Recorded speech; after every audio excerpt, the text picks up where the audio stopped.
Welcome to all of you on Beginner to Master UPSC CSC channel of Unacademy. So guys, myself Deepak Singh, मैं 8 सालों से UPSC CSC में teach कर रहा हूँ। मैं बहुत सारे सिलेक्शंस मैंने दिए हैं यूपीएससी सीएससी में। अब मैं अनअकैडमी पे आया हूँ आपके सामने अपने हिस्ट्री और इकोनॉमिक्स दो प्राइमरी सब्जेक्ट के साथ में। द फर्स्ट वन, मैं हिस्ट्री में मिडाइवल हिस्ट्री स्टार्ट कर रहा हूँ आज से। सबसे पहले मैं आपको कुछ इंट्रोडक्शन बता देता हूँ, उसके बाद हम लोग चलते हैं अपने सब्जेक्ट पे। ठीक है, चलिए। पर देखेंगे आप सभी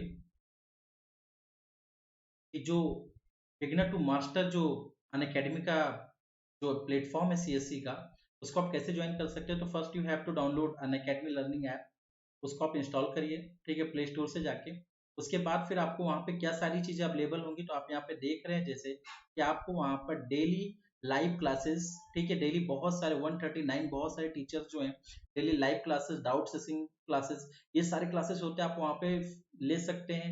the next on live test and quizzes. ठीक है, लाइव टेस्ट और क्विजेस मतलब कहने का मतलब एक टेस्ट सीरीज जिसे आप कहते हैं आम शब्दों में, आपको वो अवेलेबल होती है यहाँ पर। स्ट्रक्चर्ड कोर्स अवेलेबल होते हैं। स्ट्रक्चर कोर्स मतलब कि आपको एक टीम जो है मिलकर आपको पूरे आपके सिलेबस को कवर कराती है विद इन अ टाइम। ठीक है, और अनलिमिटेड एक्सेस। इन शॉर्ट, अगर आप अनअकैडमी के ऐप पे आप जाते हैं, आपका सब्सक्रिप्शन होता है, तो आप वंस यू सब्सक्राइब, ठीक है, उसके बाद आप 139 बेस्ट टीचर से, इंडिया के टॉप मोस्ट जो अच्छे टीचर्स हैं, उनसे आप यहाँ पर सीख सकते हैं। ठीक है, उनके अंडर गाइडेंस में अपने सीएससी को प्रिपेयर कर सकते हैं। जैसे अगर मैं टॉप एजुकेटर्स की बात करूं तो सुदर्शन गुर्जर 789 के वॉच मिनट्स इनका। देन मुनाल पटेल, इकोनॉमिक्स में एक ऐसा नाम है जो हर कोई जानता है। ठीक है, even Roman Saini sir also teach you, ठीक है, ऑन दिस प्लेटफॉर्म।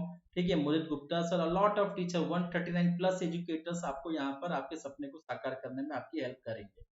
ठीक है, अब हम बात करते हैं अगर आपको यूपीएससी सीएससी का सब्सक्रिप्शन लेना है तो आप कैसे ले सकते हैं। तो यहाँ पर देखिए, आपको 1 मंथ का भी सब्सक्रिप्शन है, 3 मंथ का भी है, 6 मंथ का भी आप सब्सक्रिप्शन ले सकते हैं, 12 मंथ का भी है और 24 मंथ्स का भी है।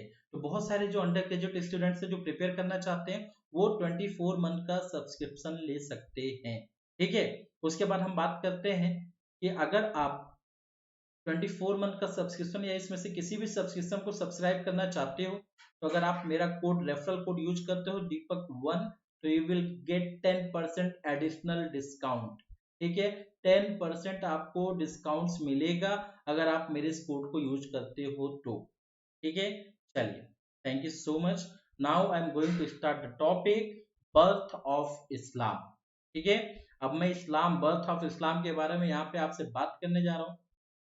बर्थ ऑफ इस्लाम का सबसे पहले मिडाइवल हिस्ट्री जब भी हम स्टार्ट करते हैं तो first we have to know about what is Islam. Without knowing Islam आप कभी भी अपने आप को कंफर्टेबल नहीं फील कर पाओगे ऑल मिडाइवल हिस्ट्री क्लासेस। ठीक है, तो first we are going to discuss कि इस्लाम है क्या, इस्लाम का बर्थ कैसे हुआ, कौन थे इसके founder, everything I am going to teach you about Islam. Then we will talk the advent of Islam, जो फर्स्ट अरेबियन इन्वेजन हुआ था इंडिया पे, इंडिया में पहला इस्लाम का अटैक क्या होता है उसके बारे में बात करेंगे। तो चलिए सबसे पहले इस्लाम की बात करते हैं। देखिए, आपने इससे पहले, इस्लाम जो है एक प्रकार से एक रिलीजन है, आपको मालूम है बहुत अच्छे से कि इस्लाम जो है एक रिलीजन है। लेकिन इस्लाम के पहले आपको मालूम होगा कि बहुत सारे रिलीजन्स जो हैं आ चुके थे। लाइक हमारे यहाँ पे आप देखेंगे इंडिया में सबसे पहले तो एक जो हिंदू है, खैर ये रिलीजन नहीं है, वे ऑफ लाइफ है। ठीक है, जैसे हम सनातन रिलीजन में लाते हैं, सनातन, ठीक है, सनातन रिलीजन है। उसके बाद फिर सेकेंड वन हम बात करते हैं कि ये तो हमारा हो गया फर्स्ट। सेकेंड हम बात करते हैं क्रिश्चियनिटी। ठीक है, क्रिश्चियनिटी के अलावा द थर्ड वन हम बात कर लेते हैं जो यहूदी थे। ठीक है, उनकी बात कर लेते हैं, ज्यूस की बात कर लेते हैं। तो ये सारे अलॉट ऑफ जो रिलीजन्स थे उस समय थे। लेकिन तभी क्या हुआ कि जो यूरोप है, ठीक है, यूरोप अगर आप देखें तो यूरोप के एरिया में इन सभी, चाहे क्रिश्चियनिटी आई हो चाहे ज्यूस हो, ठीक है, इन सभी के टाइम में यूरोप में फ्यूडलिज्म जो था वो अपने पीक पॉइंट पे था। ठीक है, फ्यूडलिज्म जो था अपने पीक पॉइंट पे था। उसी फ्यूडलिज्म के टाइम में पैगंबर मोहम्मद, प्रॉफिट मोहम्मद 570 में, ठीक है, he was the founder of the Islam. ठीक है, प्रॉफिट मोहम्मद फाउंडर थे। 570 एडी में मक्का में इनका बर्थ होता है, और जब इनका जन्म होता है तो 570 से लेकर 609 तक, मतलब पहले ये छोटे थे, ठीक है, उसके बाद ये बड़े हुए। बड़े होने के बाद में देखा गया कि मतलब बचपन में इनके माता पिता, जो इनकी मदर का नाम था अमीना और इनके फादर का नाम था अब्दुल्ला, इनकी डेथ हो चुकी थी। अबू तालिब जो इनके अंकल थे, इन्होंने इनको पाला पोसा था, ठीक है। ये कुरैश ट्राइब से बिलोंग करते थे। उस समय बहुत सारी ट्राइब होती थी, कहाँ पे, अरब में। कोई एक रिलीजन नहीं था, ट्राइब बहुत थी। और उस समय यूरोप जो था वो पूरे फ्यूडलिज्म में था, और इस यूरोप का इम्पैक्ट अगल बगल अरब तक फ्यूडलिज्म में आया हुआ था। तो फ्यूडलिज्म में क्या होता है, एक्सप्लॉइटेशन अपने पीक पे होता है, ठीक है। तो उसी टाइम क्या हुआ, जो पैगंबर मोहम्मद साहब हैं, जरा समझिए मेरी बात को, पैगंबर मोहम्मद साहब मतलब प्रॉफिट मोहम्मद जो हैं, इन्होंने मतलब इनको हमेशा से फील होता था, प्रॉफिट है ये, ठीक है, अभी तो इनका मोहम्मद ही बोला जाता था। इनको हमेशा से फील होता था कि नहीं यार, कुछ ना कुछ तो बदलाव होना चाहिए, कुछ ना कुछ हिंट तो आते थे, क्योंकि प्रॉफिट थे। हिंट तो कुछ ना कुछ आएंगे, उस ईश्वर से, उस अल्लाह से कुछ ना कुछ तो हिंट आते थे। ये एकांत में, ये अपने आप को आइसोलेशन में रखना बहुत पसंद करते थे। उसी आइसोलेशन के टाइम में 609 में हीरा नाम की एक केव थी, ठीक है, हीरा नाम की एक केव थी। ये केव थी आपकी अरब में, और इसी हीरा नाम के केव में जब ये आइसोलेशन में थे, एकांत में रहा करते थे, तो यहाँ पे बोला जाता है कि जो जिब्राइल, सम पीपल्स कॉल्ड जिब्राइल, ठीक है, तो जिब्राइल यहाँ पर आए, इन्होंने इनको प्रीच किया, इन्होंने इनको बताया कि आपको क्यों यहाँ पर भेजा गया है, और उसके बाद प्रॉफिट मोहम्मद ने इस्लाम के बारे में टीच करना शुरू किया, ठीक है। तो बोला जाता है कि देखिए यहाँ पे एक पॉइंट को देखिएगा आप, 570 से 609 तक ये एज अ मर्चेंट की जीवन जिए, मतलब ये एक व्यापारी थे। व्यापारी कैसे, क्योंकि जब ये एक फर्नीचर की शॉप पे काम करते थे, वहीं पे इन्होंने खदीजा जो एक विडो थी, इनसे शादी की थी, जो कि एक कैपिटलिस्टिक लेडी थी, इनसे विवाह किया। तो ये एज अ मर्चेंट अपने जीवन को जिया। उसके बाद में इन्होंने आयशा से शादी की। आयशा बहुत इंपॉर्टेंट है, क्योंकि ये मोहम्मद साहब के काफी करीब थी। ये उनकी ऐसी पत्नी थी जो सबसे करीब थी, और जिन्होंने कहीं ना कहीं इनके जो रिलीजियस एस्पेक्ट हैं, जो पॉलिटिकल एस्पेक्ट, उसमें बहुत मदद की थी।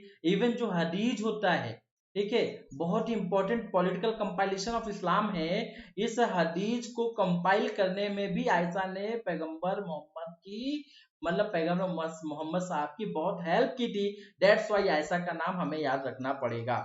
लेकिन 609 में, 609 में जब जिब्राइल ने इन्हें मतलब एक बताया कि अल्लाह ने आपको यहाँ पे क्यों भेजा है, कहीं ना कहीं इनके मोटिव, इनके ऑब्जेक्टिव के बारे में इनको प्रीच किया, तब से लेकर 632 तक ये एज अ प्रॉफिट का जीवन जीते हैं। एज अ प्रॉफिट का लाइफ ये जो है इनका रहता है। उससे पहले एज अ मर्चेंट रहता है। तो सबसे पहले मैं आपको बताना चाहूंगा कि आखिर ये तो मैंने बेसिक्स आपको बता दिए। अब मैं आपको बताना चाहूंगा कि आखिर ये इस्लाम जो है, इसका बर्थ जो है वो आखिर हुआ कैसे, ठीक है, इनके बारे में क्या बोला जाता है, क्या स्टोरी है, तो आइए देखते हैं। तो उस समय बेटा यूरोप में, सॉरी अरब में, उस समय होता क्या था कि बहुत सारे ट्राइब्स थे, और बहुत सारे ट्राइब्स थे, और बहुत सारी मूर्तियों की पूजा होती थी, आइडल वर्शिप होती थी। उसी समय पैगंबर मोहम्मद साहब को जब 609 में ज्ञान प्राप्त हुआ, कहने का मतलब जो इनलाइटमेंट मिला, इस 609 के इनलाइटमेंट के बाद में ये इस्लाम के बारे में प्रीच करने लगे। जब बेटा ये इस्लाम के बारे में प्रीच करते थे लोगों में, तो लोग बहुत इनके खिलाफ भी जाते थे, क्योंकि मक्का के लोग बिल्कुल खिलाफ हो गए थे, क्योंकि उस समय वहां पे यहूदी थे, और यहूदी नहीं चाहते थे, ठीक है, यहूदी नहीं चाहते थे कि कोई कोई ऐसा आए जो हमारे रिलीजन को बुरा भला बोलकर अपने रिलीजन को बेस्ट बताए, ठीक है, अपने रिलीजन को अच्छा बताए। खैर वो रिलीजन के बारे में नहीं, ये तो वे ऑफ लाइफ प्रीच कर रहे थे मोहम्मद साहब उस समय। लेकिन यहूदियों ने इनका मतलब पूरी तरीके से अपोज किया, विरोध किया, ठीक है, अगेंस्ट गए, एग्रेशन भी दिखाया, कई बार इनके ऊपर पत्थर भी फेंके गए। तो 609 से ये प्रीच कर रहे थे। फिर इन्होंने डिसाइड किया कि मक्का से ज्यादा जो हमारे फॉलोवर हैं, वो फॉलोवर हमारे कहाँ पे हैं, मदीना। तो ये क्या हुए कि अपने कुछ फॉलोवर के साथ में, जो मक्का में इनके फॉलोअर्स थे, इनके साथ में ये मदीना की ओर चल पड़े। अब ये जो एक जगह से दूसरी जगह जाना होता है, इसको हम इंग्लिश में माइग्रेशन कहते हैं बेटा। लेकिन इसी को अगर हम देखेंगे तो हम अरेबियन लैंग्वेज में इसको हम हिजरत कहते हैं, और यही हिजरत ये 622 था, ठीक है, याद रखेंगे 622 में ये मक्का से मदीना की ओर गए और यही 622 में इसको हम बोलते हैं माइग्रेशन, मतलब हिजरत। हिजरत का मतलब क्या होता है कि जब आप एक जगह से दूसरी जगह जाते हो तो उसे हिजरत कहते हैं। और इसी माइग्रेशन के टाइम में जब ये मक्का से मदीना अपने फॉलोअर के साथ में जा रहे थे तो इनके कुछ फॉलोअर्स ने रास्ते में इनसे पूछा कि मोहम्मद, अगर हमारे साथ वहां पर भी ऐसा कुछ हुआ, पैगंबर अगर हमारे साथ भी वहां पे कुछ हुआ तो फिर अगर वहां पे भी हमारे साथ में विरोध हुआ, मदीना में भी लोगों ने हमें पत्थर फेंक के मारे, तो हम क्या करेंगे? तो पैगंबर मोहम्मद ने बोला कि आपको बिल्कुल भी चिंता करने की बात नहीं है, आप सब अपने आप को ईश्वर के प्रति समर्पित कर दीजिए, ईश्वर के लिए समर्पित कर दीजिए। वहीं पे लोगों ने घुटने के बल बैठ के अल्लाह को याद किया, अल्लाह के सामने पूरी तरीके से समर्पण किया, इन शॉर्ट सरेंडर करना। और जब इन्होंने सरेंडर किया तो वहीं से इस्लाम शब्द आया।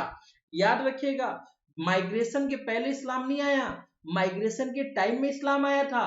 क्यों? क्योंकि ये जो वर्ड आपको दिख रहा है ना बेटा, यहाँ पे ये जो वर्ड आपको इस्लाम दिख रहा है, Islam word came from the word Salim.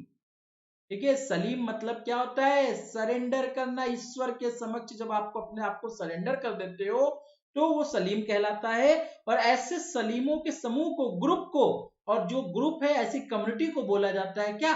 Islam. Followers of the Islam means आपने अल्लाह के सामने अपने आप को सरेंडर कर दिया है। अब अल्लाह जो है वो आपको बचाएगा, अच्छी राह दिखाएगा, ईमान की ओर लेकर जाएगा, और जिस ईमान से आपको सैल्वेशन मिलेगा। ठीक है, तो ये रहा आपका इस्लाम। आ गया समझ में बेटा? ठीक है, अब देखिए यहाँ पे क्या हुआ कि जब ये जा रहे थे तो रास्ते में इस्लाम का बर्थ हुआ। फिर ये मदीना पहुंचे, मदीना पहुंचे और मदीना में इनका बहुत अच्छे से स्वागत किया गया। और जो साहबा थे, ठीक है, साहबा मतलब जो इनके जो फॉलोअर्स थे, उन्होंने बहुत बढ़ चढ़ कर इनका स्वागत किया। मदीना में बहुत फॉलोअर्स भी थे। फिर इन्होंने मदीना से फिर मक्का की ओर इन्होंने चढ़ाई की और बहुत सारे बैटल्स लड़े इन्होंने रास्ते में। ठीक है, बहुत सारे बैटल्स लड़े मदीना से मक्का की ओर जाने में। 4 अहम बैटल थे जो इन्होंने लड़ा था। इस बैटल्स को लड़ने के बाद मक्का में भी इन्होंने इस्लाम की नींव रखी थी, इस्लाम को इस्टेब्लिश किया था। और इसीलिए बोला जाता है कि प्रॉफिट मोहम्मद जो है वो ना केवल रिलीजियस हेड है, ठीक है, याद रखिएगा, ना केवल रिलीजियस हेड ऑफ इस्लाम है बल्कि ये पॉलिटिकल हेड भी हो गए। कहने का मतलब कि जब इन्होंने बैटल्स लड़ी इस्लाम को स्टैब्लिश करने के लिए मक्का में, तो फिर ये पॉलिटिकल हेड भी कहे जाने लगे। ठीक है, याद रखेंगे, पॉलिटिकल हेड भी कहे जाने लगे। और इन्होंने मक्का, मदीना, इवन पूरे अरब में स्टैब्लिश कर दिया एक खास प्रकार का इस्लाम। ठीक है, मैं क्यों बोल रहा हूं खास प्रकार का इस्लाम? आपने सुना होगा कि लोग बोलते हैं कि Muslim is the second largest population of the world, but I am going to tell you कि मुस्लिम सेकेंड लार्जेस्ट नहीं है, मुस्लिम को तो बहुत कम रह गए। क्योंकि ये जो मुस्लिम थे ये पैगंबर मोहम्मद साहब ने जो टीचिंग दी थी उससे आए थे। अभी पूरे जो इस्लाम है वो 3 पार्ट में डिवाइड हो गया, मुस्लिम, मियाँ, ठीक है, याद रखेंगे, मुस्लिम्स, मियाँ, और सम पीपल्स कॉल्ड पर्सियंस, वो बिल्कुल अलग हैं। तो इस तरीके से 3 पार्ट में डिवाइड हो गया। मुस्लिम्स बहुत कम बचे। अब आप बोलोगे सर ये ऐसा कैसे, हमने कभी सुना नहीं। इसके बारे में आगे आने वाले सेशन में आपको बताऊंगा कि आखिर कैसे आए थे और कैसे वहाब एक वहाबी मूवमेंट चला, और कैसे आज के टाइम में इंडियन मुस्लिम्स कैसे अलग हैं बाकी मुस्लिम से। ठीक है, इनके बारे में मैं बताऊंगा आपको, इनके बारे में जिक्र करूंगा, बहुत अच्छे से समझाऊंगा। क्योंकि पैगंबर मोहम्मद साहब ने जिस इस्लाम की नींव रखी थी वो इस्लाम तो ईमान वाला था। ठीक है, इसके बारे में आपको भी आगे बताऊंगा आगे के सेशन में। ठीक है, अभी समय कम है तो मैं यहाँ पे आपको पूरी तरीके से डिस्कस नहीं कर सकता। हम लोग को यहाँ देखना ये, तो देखिए यहाँ पे देखो लिखा हुआ है कि जब हिजरत हुआ, मतलब migration from Mecca to Medina, और इसी को बोला गया बिगिनिंग ऑफ हिजर इरा। याद रखिएगा 622 से हिजरी इरा मतलब हिजर संवत, इस्लामिक कैलेंडर शुरू होता है 622 से। ठीक है, जब इन्होंने एक जगह से दूसरी जगह मक्का से मदीना हिजरत किया था तब से ये माना जाता है। ठीक है, फिर इन्होंने इस्लाम के फॉलोअर्स को बोला कि आपको 5 चीजें करनी पड़ेंगी। पहला कलमा, हज, जकात, नमाज, रोजा, ये 5 पिलर ऑफ इस्लाम है। अब आइए हम एक एक करके जान लेते हैं कलमा क्या होता है। तो देखो बेटा, कलमा क्या होता है? ला इलाहा इल्लल्लाह मुहम्मदुर रसूलुल्लाह। ठीक है, इसका मतलब क्या है? इसका मतलब ये है कि Allah is the only God, Muhammad Sahab is the only messenger of Allah. ठीक है, ये बात सिद्ध करती है। और बोला जो कलमा को मानेगा वो मुसलमान कहलाएगा। ठीक है, और जो कलमा को नहीं मानेगा वो इनफिडल काफिर कहलाएगा। ठीक है, और जो कलमा को मानेगा मतलब जो ला इलाहा इल्लल्लाह मुहम्मद रसूलुल्लाह को मानेगा वो हज करेगा। हज मतलब क्या है? पूरे जीवन में, पूरे लाइफ टाइम में एक बार पिलग्रिमेज टू मक्का, एक बार मक्का की पिलग्रिमेज तीर्थ यात्रा करनी होगी, उसे हज कहते हैं। हर एक मुस्लिम को करना होगा। जकात, जकात क्या थी बेटा? कि हर एक मुसलमान को अपने टोटल इनकम का कुछ परसेंट, अगर आप बिजनेसमैन हो तो वही 2.5%, और अगर आप बोला जाता है कि एग्रीकल्चर किसान हो तो आप अपने टोटल अनाज का 8% दान करोगे, जिससे गरीब मुसलमानों की शिक्षा के लिए, उनके डेवलपमेंट के लिए इसको खर्च किया जाएगा। इसे जकात कहते हैं। ये हर एक मुसलमान का कर्तव्य होगा। ठीक है, नेक्स्ट है नमाज। व्हाट इज नमाज? नमाज ये है कि 5 टाइम डे में प्रेयर होती है इस्लाम में, उसे नमाज बोला गया। मोहम्मद साहब ने बोला कि एक मुसलमान को दिन में कम से कम 5 बार उस अल्लाह को याद करना चाहिए। ठीक है, द नेक्स्ट वन रोजा। ठीक है, रोजा क्या है? रोजा एक रमजान का पाक महीना होता है इस्लाम में, जिस महीने में कुरान लिखी गई थी। अब आप बोलोगे सर कुरान लिखी कैसे गई थी? तो हमारे वैदिक टाइम में जो ऋषि मुनि होते थे, वो ऋषि मुनि क्या करते थे? ऋषि मुनि मंत्र दृष्टा थे। मंत्र दृष्टा मतलब उनको मंत्र दिखे थे, उन्होंने मंत्र को देखा था और फिर बोला, फिर उसका कंपाइलेशन हुआ। ऐसे ही मोहम्मद साहब मंत्र दृष्टा थे, कुरान दृष्टा। कहने का मतलब कुरान की आयतें इनको दिखी, ठीक है, आसमान में बिछी हुई, और उसकी मदद से इन्होंने कुरान को लिखा, कुरान का कंपाइलेशन हुआ। और जब कुरान का कंपाइलेशन कंप्लीट होता है तो उसके बाद में जब तक कुरान का कंपाइलेशन कंप्लीट हुआ तो उस पूरे महीने को रमजान का पाक महीना बोला जाता है। और उस महीने में सभी इस्लाम के फॉलोअर्स मतलब मुसलमान जो होते हैं वो एक टाइम फास्ट रखते हैं।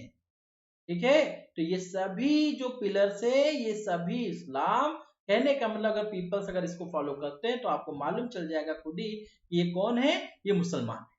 ठीक है, उसके बाद फिर हम देखते हैं क्या हुआ था। फिर पैगंबर मोहम्मद साहब की 632 एडी में मृत्यु हो गई थी। पैगंबर मोहम्मद साहब की मृत्यु 632 में हुई।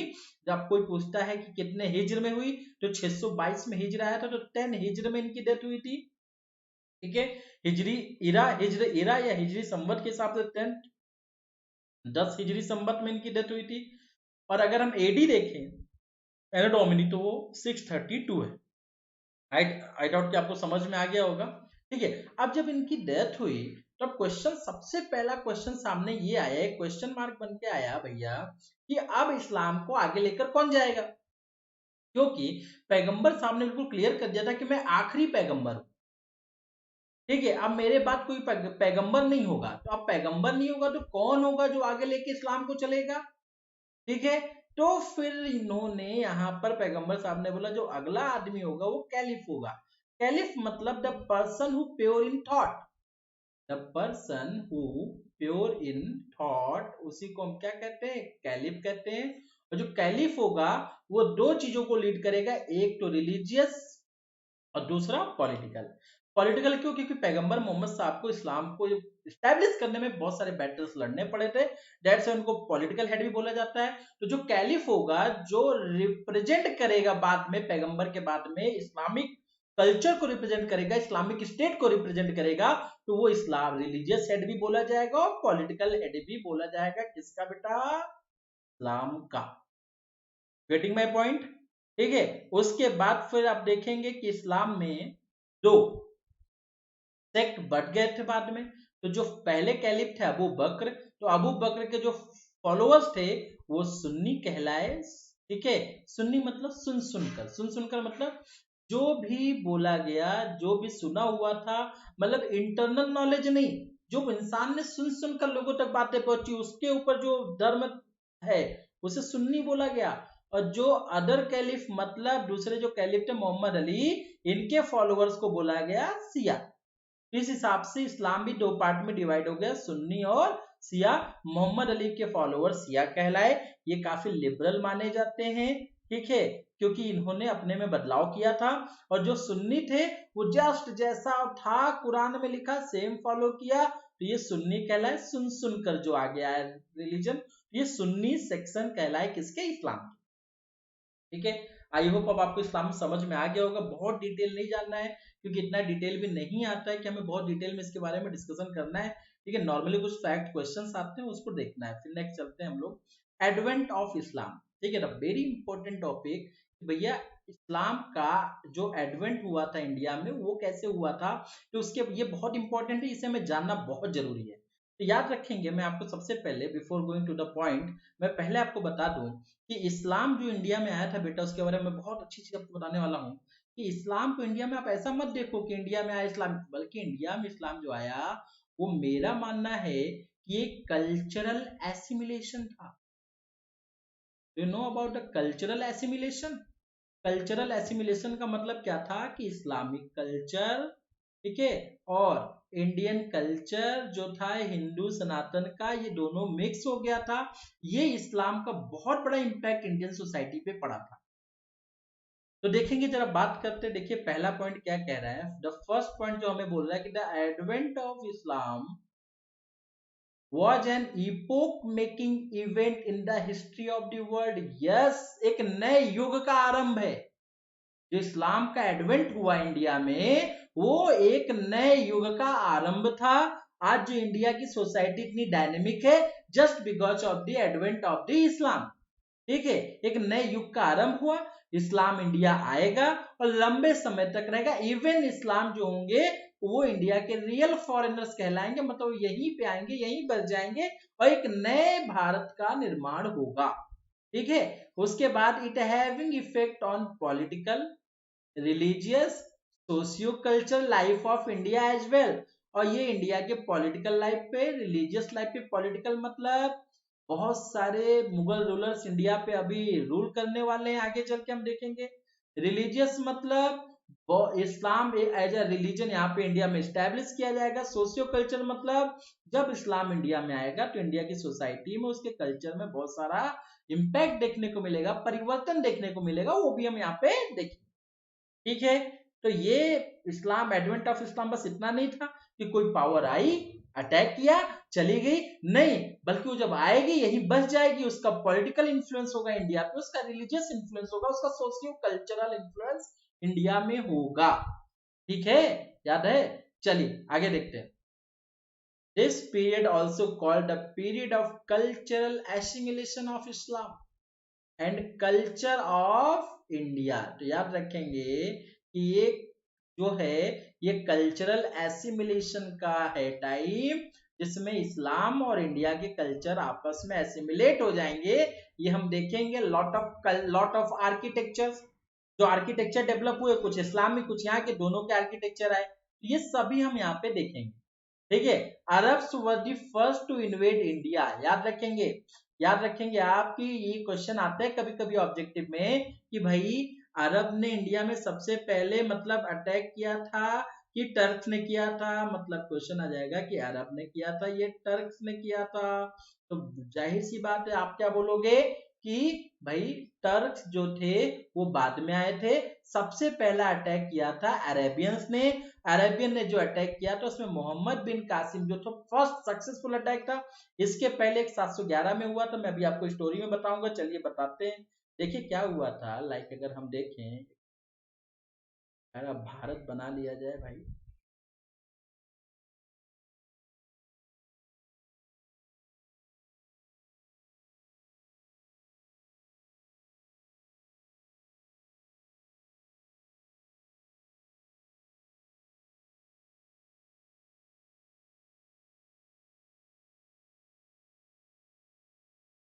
देखो भाई, ये भारत है अपना, ये भारत के यहाँ से, ये अपना ये जो इलाका पड़ गया, ये जो इलाका आपका पड़ा, ये अफगानिस्तान पड़ गया, तो ये जो इलाका पड़ा आपका, ये ईरान पड़ गया, आपका ईरान हो गया, ये हो गया आपका अफगानिस्तान, मॉडर्न डे जिसे हम अफगानिस्तान बोलते हैं, ठीक है, अफगानिस्तान। ये आपका जो हुआ, ठीक है, ये जो आपका हुआ ये हुआ पाकिस्तान, ठीक है, ये 3 इलाके हो गए, ये आपका इंडिया है। तो यहीं पे आप देखेंगे सडन में यहाँ पे श्रीलंका है। तो श्रीलंका से क्या हुआ बेटा कि श्रीलंका से मुस्लिम पिलग्रिमेज और श्रीलंका के राजा ने खलीफा के लिए बहुत सारी चीजें भेजी थी जो अरब जानी थी, ठीक है। तो ये सबसे पहले आए पाकिस्तान क्या सिंध पे एक पोर्ट था, उस पोर्ट का नाम था देवाल पोर्ट, देवाल, ठीक है। यहाँ पे ये रुके और देवाल पोर्ट से निकलने के बाद फिर ये कहाँ पे जाएंगे, अरब में जाएंगे। और अब अरब में जाने के बाद फिर ये क्या करेंगे, वहां पे भाई पहुंचेंगे, सारी चीजें उनके खलीफा, उस समय जो खलीफा थे वो अल वालिद थे, खलीफा अल वालिद, ये उस समय कैलिफ थे, खलीफा जो है, ठीक है। इनके लिए भेजा था बहुत सारे सोना चांदी, बहुत सारे गिफ्ट्स, और मुस्लिम पिलग्रिमेज से भरा जहाज जा रहा था श्रीलंका से अरब। लेकिन रास्ते में वो रुके कहाँ पे, सिंध के देवाल पोर्ट पे। जब ये सिंध के देवाल पोर्ट पे रुके बेटा, तो यहाँ पर लुटेरों ने इनके जहाज को लूट लिया और ये जैसे तैसे बच कर ये निकले कहाँ पे, अरब। जब ये अरब गए, ये बात पता चली खलीफा को कि भैया हमारे लिए भेजा गया जहाज जो भारत के सिंध में लूट लिया गया है। तो उसको लगा कि भाई मेरे प्रेस्टीज पे तो बहुत बड़ा क्वेश्चन मार्क आ गया। तो इन्होंने अपने गवर्नर, जो इराक के गवर्नर तो उस समय मोहम्मद हज्जाज, उनको बुलाया, हज्जाज से बोला कि इसके लिए आप कंपनसेशन मांगो सिंध से। और सिंध के जो रूलर थे वो थे दाहिर, ठीक है, दाहिर जो थे वो सिंध के रूलर थे, उनसे तुम कंपनसेशन मांगो। दूसरी बात, ये तो इन्होंने बस बोला था कि कंपनसेशन के, लेकिन मोहम्मद हज्जाज की नजर इंडिया की ओर बहुत पहले से थी बेटा। क्यों नजर थी, क्योंकि इंडिया सोने की चिड़िया था, इंडिया में बहुत सारा वेल्थ था। जब श्रीलंका से इतना सोना चांदी देखा, कैलिफ ने देखा, हज्जाज ने देखा, तो उनको लगा कि जब श्रीलंका में इतना सोना चांदी, इतनी सारी चीजें हैं, तो भाई इंडिया में कितना कुछ होगा। तो ये इंडिया की ओर कहीं ना कहीं, ये कहने का मतलब एक हिडन एक मोटिव इनका था कि इंडिया को कैप्चर करना है, अब हमें ईस्ट की ओर चलना है और अपने अपना एम्पायर फैलाना है, ठीक है।